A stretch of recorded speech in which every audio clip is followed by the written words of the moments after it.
Qeyri-orijinal ehtiyat hissələri bazara necə daxil olur? Maraqlı sualdır. Bu cür məhsulların yoxlanışına dair gömrük proseduru məhsulun keyfiyyət sənədi olduqca vacib məsələdir. Amma fakt odur ki, keyfiyyətsiz və qeyri-orijinal ehtiyat hissələrinə görə hər il nə qədər insan ziyan çəkir, qəzalar və digər hallar baş verir. Bu məhsulların ölkəyə gətirilməsinin qarşısını almaq mümkün ola bilərmi? Məşhur brendlərin adından istifadə edərək eyni qablaşdırmada saxta məhsullar satanlar çoxalıb. Bütün bunlar sərqi mülkiyyət hüququnun pozulmasıdır.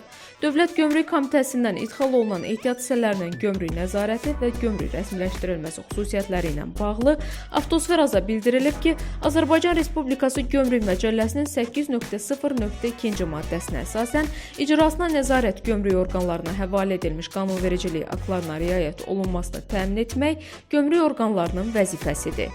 Əqli mülkiyyət hüquqlarının təminatı və piratçılığa qarşı mübarizə haqqında Azərbaycan Respublikası qanununun 10-cu maddəsinə əsasən gömrük ərazisinə gətirilən mallara münasibətdə istehlakçıların hüquqlarının və əhalinin sağlamlığının müdafiəsi, əqli mülkiyyət hüquqlarının qorunması, habelə pirat və ya kontrafakt məhsulların idxalının eyni zamanda ixracının qarşısının alınması məqsədi ilə gömrük orqanları tərəfindən Gömrük Məcəlləsində və digər qanunvericilik aktlarında nəzərdə tutulmuş tədbirlər həyata keçirilir.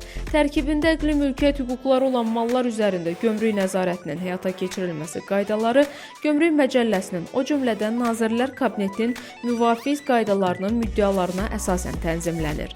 Qeyd olunan qanunvericilik aktlarına əsasən Dövlət Gömrük Komitəsi gömrük nəzarətinin həyata keçirilməsini təmin etmək məqsədi ilə tərkibində əqli mülkiyyət hüquqlarının obyektləri olan malların reyslərini aparır. Gömrük orqanları tərəfindən tərkibində əqli mülkiyyət hüquqlarının obyektləri olan mallar üzərində mütəmadi qaydada gömrük nəzarətinin həyata keçirilməsi və hüquq sahiblərinin gömrük sərhədindən keçirilən tərkibində əqli mülkiyyət hüquqlarının obyektləri olan mallara dair hüquqlarının qorunması təmin edilir. Bu baxımdan hüquq sahiblərinin Dövlət Gömrük Komitəsinin tərkibində əqli mülkiyyət hüquqlarının obyektləri olan malların reysləri sisteminə müraciəti əsasında müvafiq eyniləşdirmə məlumatlarının onlar tərəfindən gömrük orqanlarına təqdim edilməsi zəruridir. Gömrük Məcəlləsinin 287.1-ci maddəsinə əsasən tərkibində əqli mülkiyyət hüquqlarının obyektləri olan malların pirat və ya kontrafakt olması əlamətləri aşkar edildikdə gömrük orqanları həmin malların buraxılışını dayandırmaq hüququna malikdir.